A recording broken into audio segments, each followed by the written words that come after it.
Hi there.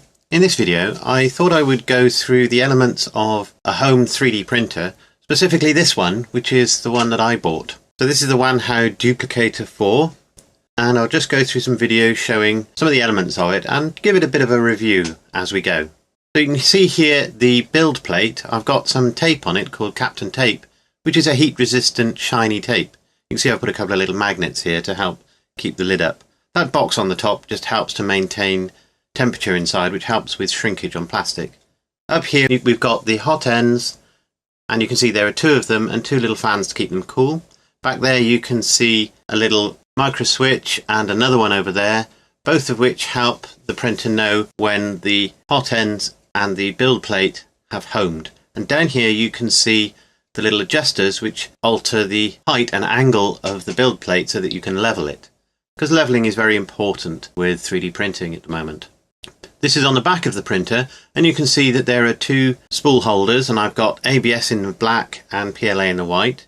You can see that goes up through these little guides and down. I'm looking down now on top of the hot ends, and you can see it goes into them. And you push those tubes down into those little holes. The levers on either side pull a little pulley away to make it easier to push the filament down into the hot end.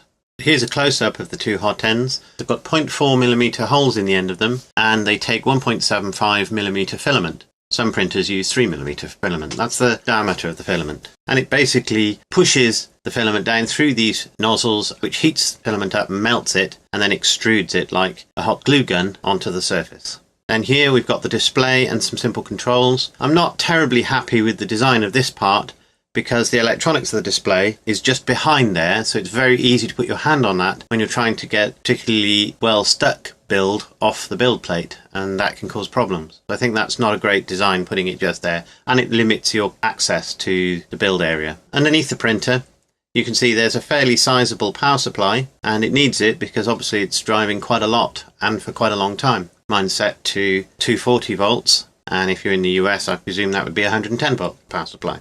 You can see there the aperture for the memory card, which is one of the ways that you get data into the printer to print. So I'm going to take this plastic plate off the back here. So here's the underneath, and you can see the main controller board there. It's not badly constructed, although the wires are a little cheaply put together. This little fan here I've already replaced once with another cheap one. They start to oscillate quite a bit, make a buzzing noise because of the way they're mounted, which is not terribly good. And it's obviously required to keep these devices, which are removable, and those are the stepper motor drivers, to keep those a little bit cool, because they're obviously working quite hard, and certainly the stepper motors get quite hot, so there's a lot of power going through those. Higher up you can see these are the various connectors that go out to things like the hot end. Stepper motor connections are obviously at the bottom near the stepper motor drivers themselves. There's the main device that controls everything, and you can see there some missing components. Don't know why they left that one out, but basically a field effect transistor, a FET, can be fitted in there, which allows you to fit an extra fan which can be controlled from the software, and you can use that to cool your build as it's being put down, which can improve the print quality. I'm not too happy about soldering on the PCB myself, so if I use a fan I'll probably control it externally. But it all looks fairly replaceable, which is a good thing. Here we've got the USB connector right on the back, not the best place to put it I think, along with the power button.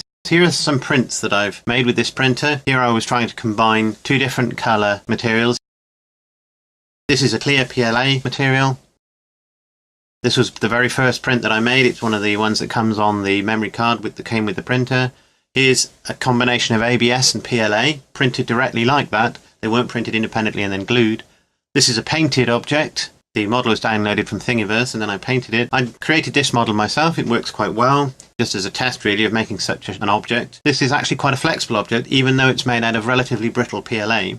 And based on some mathematical shapes that I've seen. And this is quite a thick PLA vase shape that I made, although PLA is not really suitable for putting liquid in. And here's a slightly flexible PLA object. Didn't print so well. Here's a very flexible PLA object, and again one of the prints that comes with the printer. And here we've got an object which I created myself a long time ago in Blender and then painted. And just some little pillars that I made recently, just testing some things out. And some little badges that I made for some tests. Some heraldic symbols of bears. Quite a small object, which I was quite pleased with the quality of the print for such a small object. And again, this was a model downloaded from Thingiverse. So overall, I think the Duplicator 4 is a pretty good printer for the price. It's a fraction of the cost of the printer that it's a sort of clone of, the MakerBot, and I certainly recommend considering it. I know that there's a Duplicator 5 out now, which will presumably have a larger build plate, and I believe it has some extra fans in it as well. And for the money, I think this is a pretty good printer. So I hope you find that very quick tour around the Wanhao Duplicator 4X interesting, and hopefully I'll see you in the next video. Thanks a lot.